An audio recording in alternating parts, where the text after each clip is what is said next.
Nestled in the heart of historic downtown Wilkesboro, the 1915 offers a wedding experience like no other. Once a federal courthouse and post office, the 1915 combines rich history with timeless charm. From intimate gatherings to full-day rentals, we provide the perfect backdrop for your most cherished moments. With indoor and outdoor options, bridal and groom suites, every detail is crafted just for you. Make your wedding unforgettable at the 1915, Wilkesboro's historic wedding venue, where your story begins.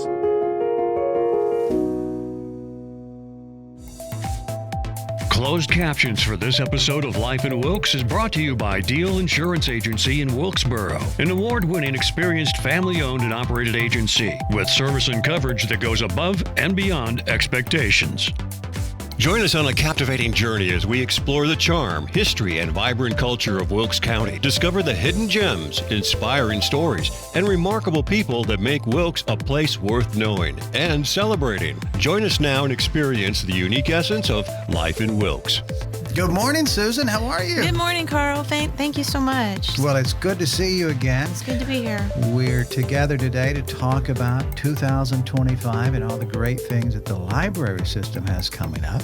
You brought someone with you that's been with the library for a long time and is involved. I did. I brought Nicole Brown. She's our tech services manager and just newly appointed as the facilities manager. We're getting ready to start a renovation project. So she's been doing some work behind the scenes to get that off the ground. And well, the renovations are coming up, I think, this year because what was going to happen last year, it got pushed back a little bit. It got pushed back a little bit. You know, there was a lot going on. Sure. And we just got the contract back and approved for the county. So we're meeting this week, actually, tomorrow with the local board to get the ball rolling on the project. And it is the 25th anniversary of our building. Okay. So with 2025, and it's all going to be good and new and great. Great. Well, all the branding works for that, doesn't it? That's right. That's good. We're right. excited. Yeah. Well, we'll get back to Susan and chat for a moment. But Nicole, tell us about what you do, because it sounds like you've had a couple of different jobs over the years. I've had almost every job in the building over the last 25 years. I started as a shelver in the building. Actually, I started as a page doing inventory. That was a temporary position. So that's before shelver. Yes, that is even lower than a shelver, because usually it's for a very specific job. But then they brought me on as the shelver, and then I moved to circulation, worked in children's. Then I moved to technical services, which technical services sounds like it's a computer job, and it sort of is, but we catalog all the materials and put everything into the computer. It's The job you had before I got there, when they were searching for the new county librarian, she was the interim county librarian. Yes, I was interim county librarian. I've been interim twice. Okay. Yes. So by knowing how to do seemingly everything. She does. It would uniquely position you to be able to help manage that process. Right. I tell everybody I'm the dinosaur. I'm the T-Rex of the library. Right. I've been there 32 years now. So 32, you just said the past 25 years, but you've actually been there 32. I've been at the library for 32, since it was on C Street. Oh, and wow. what is now the art gallery, that used to be the library. Sure. So to me, the building is considerably larger than the C Street building, the art gallery. It is considerably larger, yes. But since you were at the other library, what was that like? Because that's certainly an old building with a lot of history, right? It is. Well, it used to be the North Wilkesboro Post Office until they built the new one. I think it was in 65, 62. In the early 60s, they built that post office. And when they moved in there, of course, they added a little addition in the back. So it was really great that everything was on one level, and that you could staff that library with a lot less staff than we have to have now with the 2 floors. And it was cozy, but it was old by the time I started in 1993. Right. We had, at one point, put a kids' swimming pool in the corner because the building leaked so bad, and we would have to open the window and throw the water out the window. So you literally put a kids' pool there and made it part of the feature. Yeah, Feature. we had a little kiddie pool in the corner, and we would either bail water out when it started getting full, or two of us would pick up the pool, open the window, and pour the water. Okay, so kids didn't actually come and take a dip. No, it was in the adult fiction areas. Right. You just had to kind of walk around it. Could have had ducks or something. Yeah. Well, at one point we were considering it. Considering having ducks. Embrace the leak, right? Yes, we had to. At a certain point, it was just. Well, there's a certain charm of old buildings. It happens. Evidently, they got that leak fixed with all the artwork in it now. Yes. I hope so, Yes. anyway. Yeah.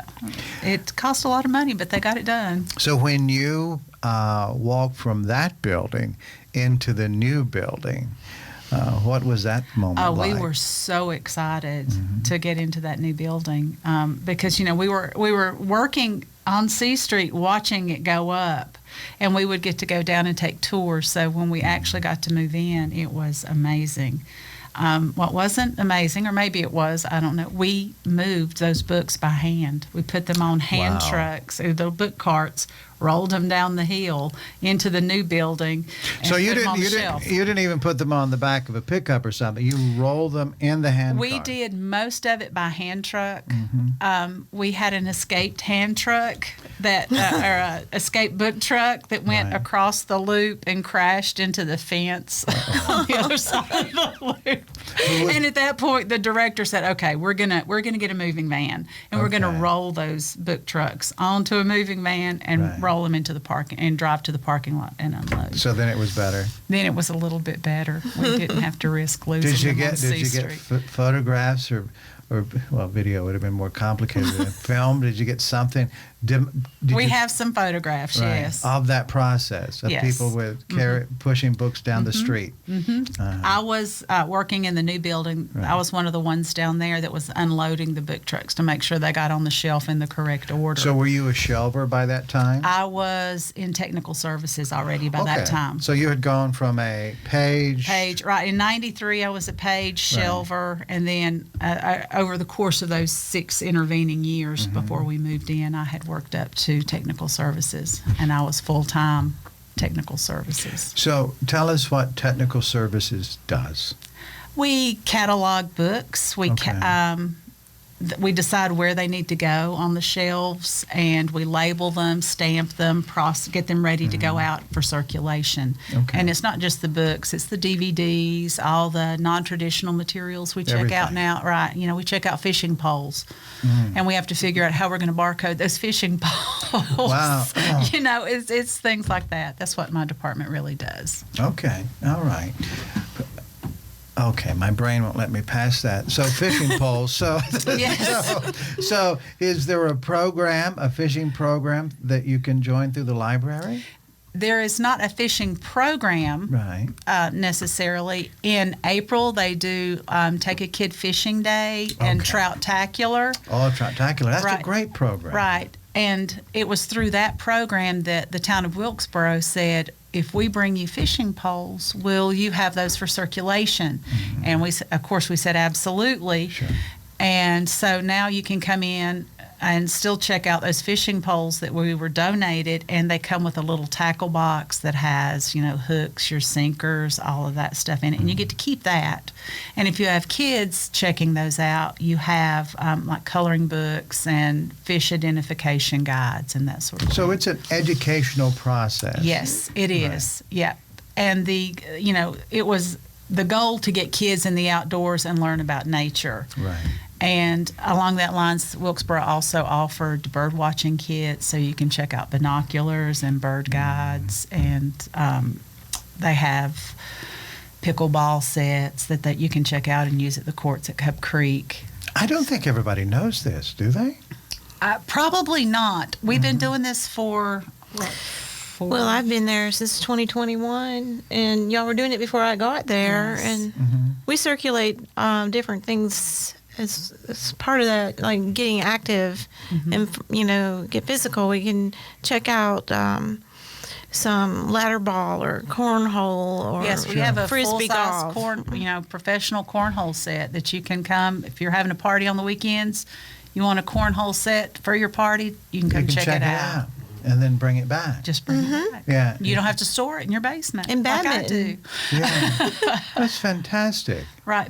There's soccer goals, full-size pop-up soccer goals, golf nets. And if you break it, you replace it. We'll work with you. Yeah. Have you had anybody just bring it back just totally mangled and like, wow? We've had a couple of things come back, of course, totally mangled. Most people have replaced what they've damaged because they do realize it's a great service. But could they work it off like with shelf duty or something? We've not done that in the past. Actually, our agreement with Wilkesboro, Right. they said, we want people to use these and we don't want you to charge them if they break it. Okay. So like the fishing poles and anything they donated, they absolutely said, we don't. So if something gets broke, you just call the mayor and say, hey, we need you to replace one of these. Well, we call the town of Wilkesboro, and the town of North Wilkesboro has also started Right. donating as well. So they really help build our collection. Yeah, that's great. That's wonderful. Years ago, and I don't remember when that thing began to start, was the talk about libraries just not even being relevant anymore. I always thought that was not accurate. To me, libraries provide so much more than just books. It's a gathering place, it's relationships, it's connectivity, and of course, the knowledge. I mean, that's at the core of it all. But that place for people to come and learn, but be, is incredibly important. There are books written about that. I agree. And that's what I think our renovation is going to focus on, that upper floor renovation we're doing, is library as place, because we are adding 2 more quiet study rooms to what we already have up there. We're completely refiguring the space. Right now we have 15 computers in our computer lab. They're not used, so we're going to reduce that down to like 3 desktops, and then we'll have laptops that they can take into other study areas and use. We're going to have a glass-walled conference room that will seat 8 people, and a conference table that you can book if you have a meeting that you need. Need to schedule for. We're going to have a glass-enclosed teen area, so the teens have their hangout spot upstairs. There's going to be a stage for live performances. So it's all about giving the community a center to go to.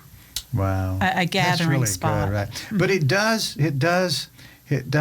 bring the question about, what about that? Shh. I mean, you're talking. Oh, that's why you have glass rooms. That's right. Okay. When they hired me in 1993, I said, if you expect me to be quiet, I'm very sorry. Right. I'm not a shush girl. And I think the trend in libraries has become, it's not the quiet place. Right. That's why we have quiet study rooms. And you've got that quiet garden. People can go sit and reflect and look at the art and butterflies and just. And the genealogy room that we have is, of course, it's a quiet area that people can use. Well, quieter. It's quieter, right? Until you have somebody from out of town who wants to tell you all about their family history. Well, you do know that, but as we all get older, and we start digging into genealogy and that backside, the evolutionary process of humankind, for one strange reason, it affects your hearing. Yep. So I was over there not long ago, and I was talking to someone that seemed like they had stepped into the fullness of not hearing well, and it was very loud conversation. It wasn't angry or anything. No. It was just that volume rose. But I think that's kind of a badge of honor when you see people who are still out doing things, still part of that process, and we all understand, right? Right. Exactly. So you've been doing this for a long time. Is this your retirement year? Last year was supposed to be my retirement year, and Suzanne and the director at the time, Jacob, came to me and said, "We're doing this renovation. You know everything about this building. Can you step in and do this?" And I said, "I can give you one more year." I'll give you one more. And now I'm my second year of one more year. Oh, okay. This is my yes. Is this it? I say this is it, but I don't know. It was hard to say no, when you've been in a place and you've loved a place for 30 years. And around a lot of people, too. Right. Mm-hmm. And you develop this feeling that you need to give back to something that gave so much to you. So I couldn't say no and walk away from it. So I stayed on. Okay. But I keep saying this year, but we'll see. Well, what are you going to do when you retire? Drink wine. Drink wine?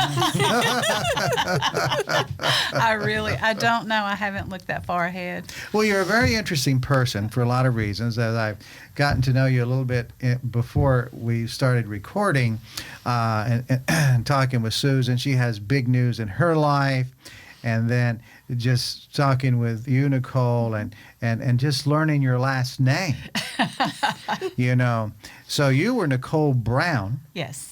And then your life went on this amazing journey, and you fall in love with another Brown, which pronounces his name a little different because he's from another country, right? Yes, he's from the Netherlands. So he's from the Netherlands. So when you met him, were you the tech director at the library then? I was not technical services manager yet. I was in full-time working in that department, but not the manager at that time. So is that where you learned all the mastery of surfing the internet? Absolutely. Yeah.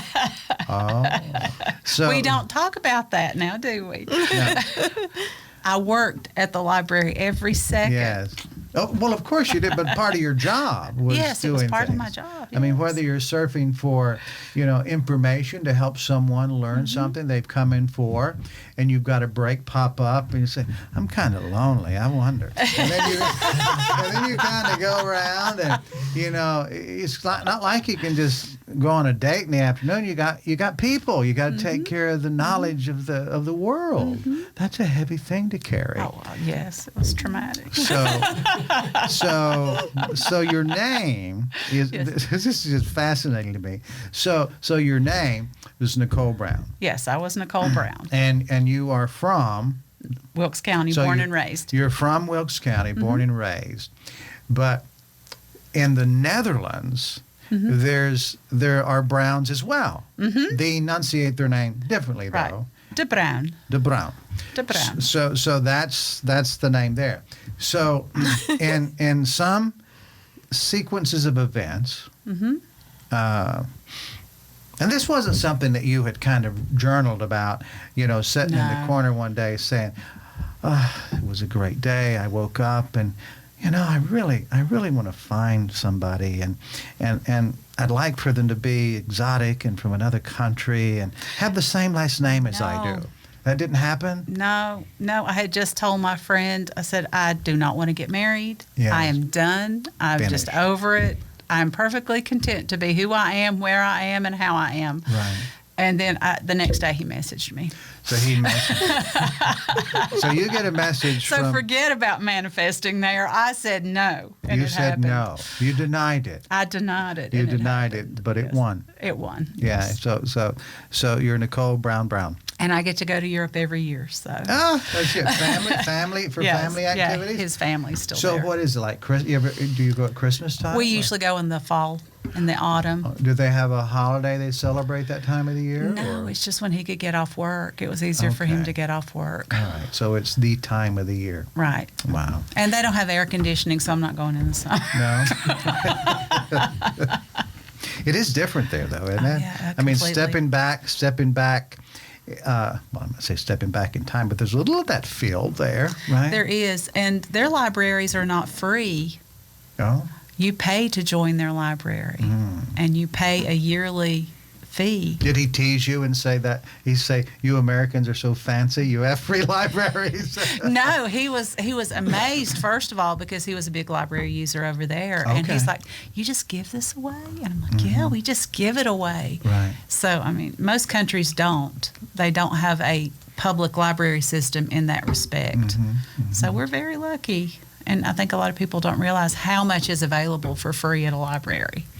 Do people do people not take advantage of the library because it is free? Would more people take advantage if they actually had to pay for it and they thought it was some type of privilege or That is a discussion that I've had with him, and I can see both sides of this. Because I think when you pay for a service and you give it value, right, people respond to that. So if it's free, I can go anytime. But it's like a gym membership. You give it back. Well, let's act like we are normal people who would have gym memberships and go because we pay for it. I have one, and I do pay for it, but I don't go so much. I don't have one because I know I'm not going to go. I bought a home gym instead. And I'm sure you use that. Absolutely, to hang my clothes on. It's my drying rack right now. Well, I'm glad of the thing that expression, laughter doeth good like a medicine, right? Yeah, because exactly. we need that since we're not working out. Oh my gosh! So wow. All right. Back to the point. Yes. My husband really does believe that if people had to pay for their library here, they would value it more. Mm-hmm. But there's also a great economic disparity between Europe and Wilkes County. Oh, sure. Because in the Netherlands, they pay a lot higher taxes because they make a lot more money. Okay. And the government does take care of the people, so there's more disposable income to join a library. So it's and their education is free. Okay. And their health care is not free, but heavily, heavily subsidized. Right. And that's not a luxury we have here. So charging the average person in Wilkes County a yearly fee to use this service feels like doing the county a disservice. Sure. Oh, I agree. It's just conversation. I think that's what. Yes. Isn't that why we go to the library, right? Yes. To have conversations, Exactly. to stimulate conversations.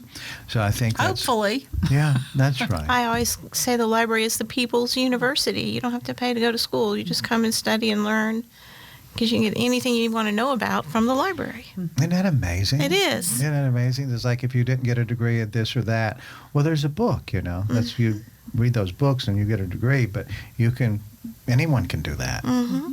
Well, I mean, the teaching is an important part of it too. So we got two Browns right here in one person, one embodiment of Brown.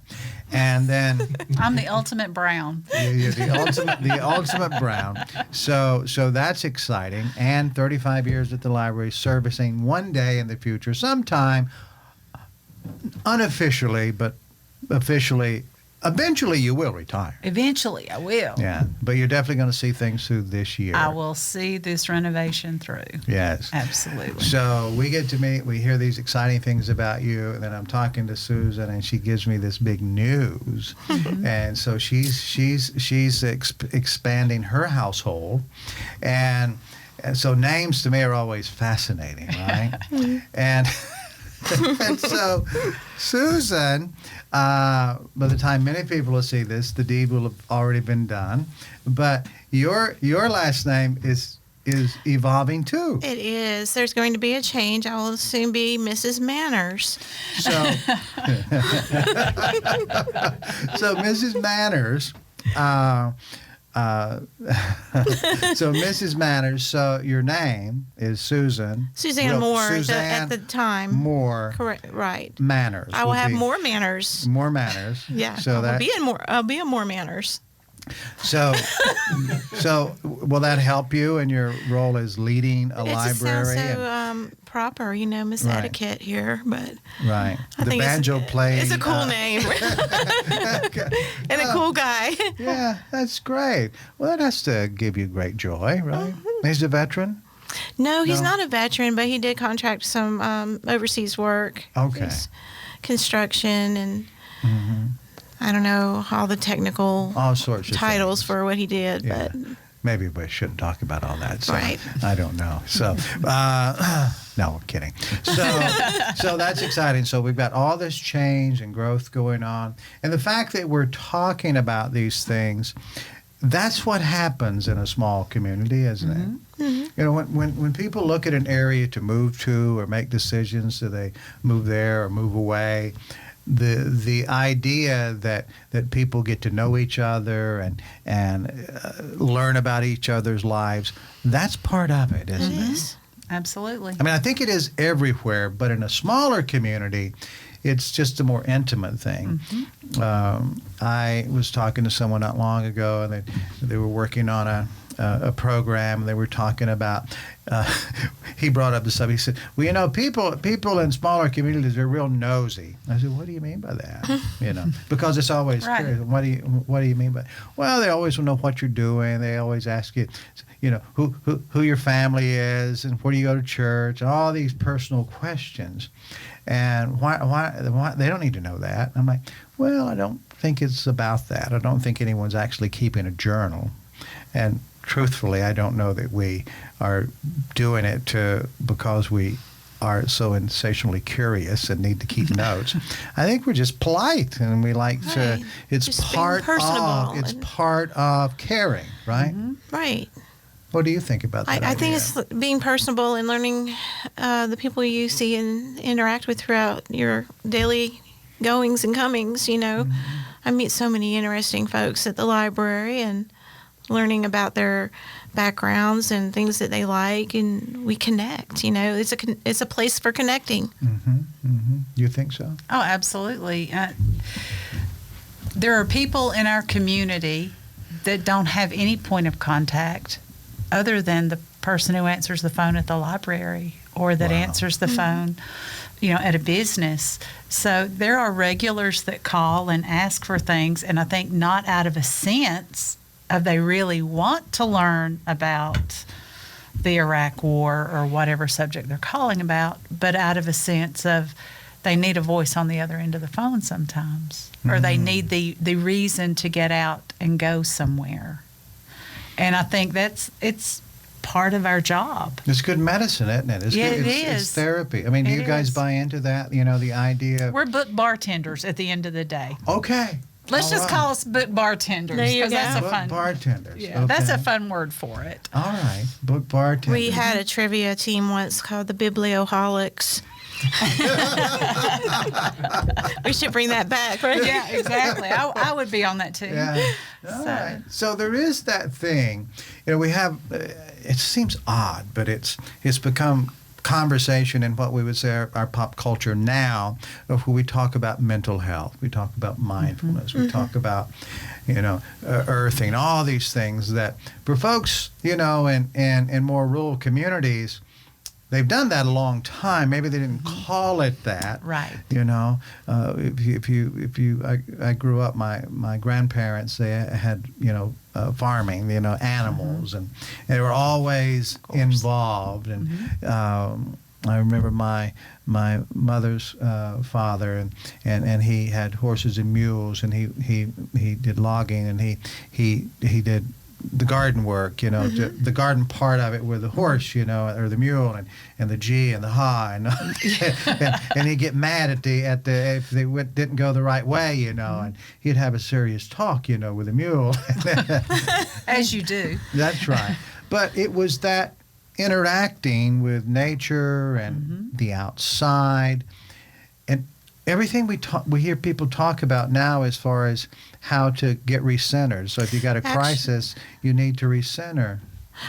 You're making me think of the dimension of environmental wellness. And there are 8 dimensions of wellness, which we try to center our programming on all the various aspects to whole person wellness, social wellness, and That's two. intellectual and physical and mental, Financial. financial, you know, as well. There's all these different things. We like to connect with folks in all areas and partner with all different organizations and experts in the field. So the library is a place that you can deal with all of the knowledge that you need to navigate really every aspect of life. Life in the Library. It's an acronym: Learning, Inspiration, Fellowship, and Enrichment. So that's a thing. Life. It's a thing. It's lifelong learning. That's my thing. So Yes. You know, when you came to Wilkes, there were several people talking about you, Susan. Not because of your new boat, because nobody knew about that then. Right. So that's a new surprise. But the fact that you were showing up all over the place and you were playing your banjo at the farmers market. Oh, yeah, it's fun. And there were people who said, well, the other librarian didn't do that, you know. So you knew the other librarians, right? So when Susan came aboard and began to express herself in the community, what did you think? This is where she shines more than anywhere. Her outreach is so amazing. And being a voice for the library in the community, she is probably the best advocate we've ever had in the community. Because she's always out there. Why is that important? Because people don't know we have non-traditional materials, because people don't know about our human library, because there's things that go way beyond books now, and that message has to go out some way. So how do you get people in if you don't tell them what you do? And if you aren't a face that people know? I mean, she's here because you met her. Right. We're able to have this platform because she was advocating for the library. So, you know, that's a voice we haven't had in the past, and it means a lot. Does that provide a little, I'm not going to say a new sense of energy at the library, but certainly A revitalization. A freshness. Yes. And that's Yes. fair. Not to say anything against who was there before, you know, all these Right. other people, but everybody's got their time, right? Everybody manages differently. Yeah. She is my 5th county librarian, I think. Okay. All right. So, and like I said, this is her strong suit. She is better than our past librarians in doing outreach and really being an advocate. So she's more better than some. More. More better. She's More more manners. better than some. Well, that's the only word I had to use. Well, when I started, I didn't know that the county librarian was supposed to do that, because he never did that. So you didn't know that there was a life for a librarian outside. I thought they sat in their office and Right. ordered books and Right. managed people. Right. I didn't know that they were supposed to be out in the community. And that is a change. I mean, libraries have been evolving for a long time. You were talking about earlier, people thought libraries weren't relevant. That was about 2000, starting in about 2005. We That's started right. talking about the death of libraries. 6, 7, yep. Right. And then up to about 2009, 10, when the recession hit and, you know, the money just wasn't there.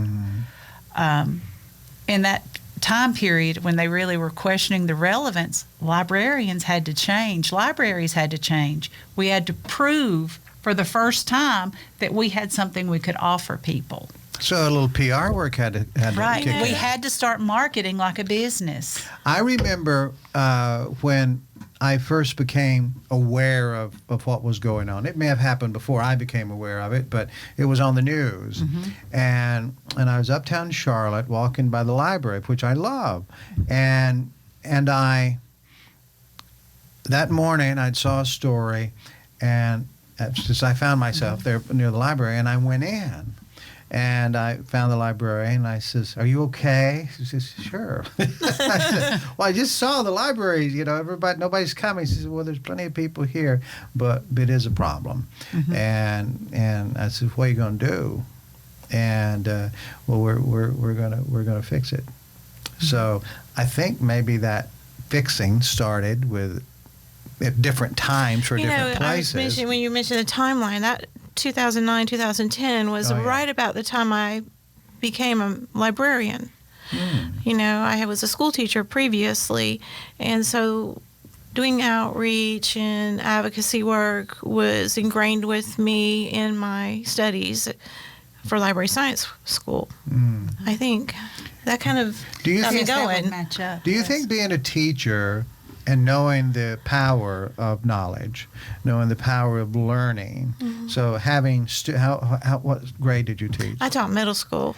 Okay, so really important there. So well, everywhere. Right. But there, you know, they know a little, but you know, so you being in that position and seeing how important it is, did that did that have was that part of the decision making for you in going into the librarian side of the business? Well, if you I've will? always loved reading and books, of course. I taught language arts, and the school I was with was going under a renovation, and they were going to build a new campus. And I was like, well, maybe I should go be the school librarian. Less grading papers, more reading books with kids. And by the time I got into library studies, I was also a bookseller for Barnes & Noble on the side, and I also worked for a community Wait a minute, college. so you sold books? I did. Okay. Well, I took a break from teaching to go study for my master's in library science, and I took a part-time job at Barnes & Noble To help pay for it. to help pay and Right. get some extra income. And while I was there, I met a director of the Tyler Community College in Tyler, Texas, and she offered me a part-time job as a circulation assistant, and I got into outside of the realm of middle schoolers into more of adult readers, and in the bookstore and in the college, and doing some of my Was that your first time of having that type of submersed experience? yeah, well, I could say so. I was with the children for so many years. I have 4 children of my own, and they were growing up, and I started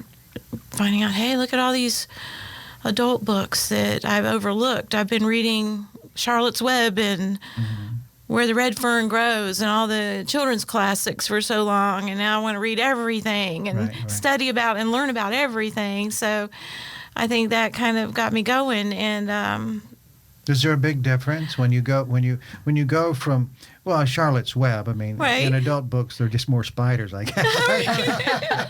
yeah, The Hobbit. More, Shelob. Yes. Yeah, that's right. More things, but the way that it affects our minds. I sometimes I think some of the younger books might allow us to think bigger, Yeah. easier. And And as we get older, there's a lot of stuff in there. Right? there's another way of interpreting or reflecting on a junior novel as an adult reader. Right. So going out into the community and doing library, So that's when that started for you. I decided, maybe I had an opportunity to work in a public library as well, and I was like, maybe I don't want to go back to the middle school, or maybe I want to get into the bigger library. So that's what happened. that's what happened. So that was your gateway, and that brought you into where you are now. That's correct, yeah. Wow. Well, ladies, collectively, your brains and inspiration working together. Where do you see the future of our libraries and our minds? I do think those go together. My mind's on retirement. No, collectively, I do feel that libraries will remain relevant. I do think they're going to have to continue to grow and adapt. I mean, AI is going to change so many things for so many people, and you can already Google the answer to any Right. question in the world. So we're not the primary reference source that we were. We don't keep reference books anymore. That has fallen by the wayside. So we have to rebrand ourselves as a place that offers support, community resources, and place. It's fine that we keep the books. That's a very valid resource that we offer, but we have to continue to expand resources that we offer to the community. You're right. Talking about AI, I mean, there's a. When you came in, we were talking about our backdrops, and while we have footage that's real that we shoot, some of the things that we put up, seasonal, switch things around, may or not be AI or have some sort of AI influence on it or help to make it happen. Right. But the AI aspect of things is a backdrop. I'm okay with that, but I'm not okay with not knowing if something's actually true or not. So when we go do our searches And I've done searches before, more recently, and I mean, it's just coming right up. I mean, SEO optimization, all those things we try to think about as creators. It's changed. The rules have changed dramatically. Fortunately for us, we've been deep in video, so that's still number one. So that helps from that standpoint.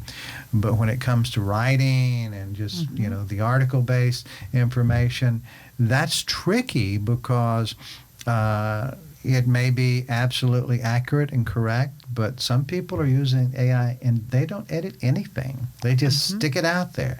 Well, it's the Wikipedia problem. When Wikipedia started, it was open to editing. Anybody could edit it. Teachers didn't allow students to use Wikipedia. Right. Now students are allowed to use Wikipedia if they can validate the source. Right. Right. And I think it's the model that AI is going to be. That right now it's a free for all. Right. It's a frontier right now. So how do you end up validating what you see and what you hear? Because AI is a lot about what you hear now. Right. Did that person really say what you heard them say? Right. Because they can make that happen. So you have to start learning to validate, and maybe that is a role that libraries will have to play in the future. Is how do we validate the information, and how do we teach others to validate their information? Right. And it's complicated because if you're looking at primary source information, your first source, and if that what's become primary is not correct. Right. I mean, I'm very comfortable in the books I have on the shelves, and it's got the history and all of our notes. I mean, I know all those things are true, and from a certain point of view, they're true. Of course. So we always have that then, right? Yes. Well, here's what we know for sure. Life's going on in whatever form that it goes on, and the library is getting a facelift. Yes. Part of that is going to be a podcast room. I'm so excited for you for that. Yes. So whenever that gets up and going, we'll definitely help promote that for you, because I just think, having stories and information, I don't think there's anything more important than story time. Definitely. I think just, there's so many different ways people reflect on the knowledge that they receive and the communication and to tell those stories over and over. There's always something new to learn. So 2025 is going to be good, right? It is. Yeah. We know that. We thank everyone for their support in making it happen. And we have had a lot of community support on this. Okay, so when does the remodel start? That is the million-dollar question. Okay. The board has to approve the contract and sign the contract. Okay. And then our construction company, which we're going with a local company. Good. So I have to call them the minute that contract is signed, and they will put us on the books. They said it would probably be a 2-week lead time. That's quick. I'm hoping that it will start in February, early February, and be done by end of May at the latest. So first quarter it should start. That's what we're hoping. Yes. And with glorious expeditious execution. Yes. All of those big words. Of nailing. Everything should be done by the end of the second quarter. And then that's the goal. And then there's a party, right? You're going to have a grand opening? Every April there's a week they call National Library Week. I think it's the third week of the month. Yes. Right. And I have a goal and hoping to have the library ready by then, but like Nicole said, it may take a little bit longer. I think that's optimistic. I'm being optimistic, right? But we want to have a grand opening to the top floor. And during the construction period, the library will not be closed. Just folks won't have access to our top floor. So we will be on hand to gather information and resources from upstairs and provide them for you on the downstairs, on the lower level. And it'll be a little bit of a growing pain of process while we're Right. getting Pardon our dust. right. Exactly. Yeah. Right. And there will be a couple of computers downstairs available. It won't be a full computer lab, but we'll still have full services going. Okay, so it's just it'll be more intimate. Yes, Yeah, like yes. that. It'll be like the old library days. on That's right. C Street. Oh, that's it. When I could just yell from the circ desk, "Can you pull this book for me out of the children's room?" Yes. And that was great. You didn't have to walk. So they'll be down there for like 3 months or maybe? Maybe. Yes. Where you could just put a big banner up there, "Welcome to the past." Exactly. Well, we hope to I'll put have a big kiddie pool in the corner. There and you it'll be go. old With a times. duck, It'll with be a like duck. old times, right? Yeah. We hope to have a big party we plan to have a big party for everyone to come by and visit and see the new space when it's ready. Right. Great. All We'll right. have to Well, keep we'll in be touch. there. We'll get together just before that happens, and that way we can help share that story about. Would love Oh to my come gosh, back. the dust is settled, and here it goes. So that'll be great. And have some special feeds. You can play the banjo. I can. Yeah. That'd I be know a good. song. Yeah. Or two, maybe. You could bring some appetizers from the Netherlands. Yes, absolutely. Yeah. I could. I can even make some. She's a great cook, yes. She's our baker. The family tradition. Ladies, thank you so much. This has been wonderful. Thank you for having us. Well, thank Enjoyed you so much. visiting with you. We've only been talking for 10 minutes, so that's not bad. Only 10. Yeah, well, 30 more seconds. Whatever. We'll see you next time. Yes, Thank thank you, you. Thank you for spending time with us on Life in Wilkes. We value you as a viewer and appreciate when you share the show with your friends and family. Be sure to bookmark our channel and join us again on the next episode of Life in Wilkes.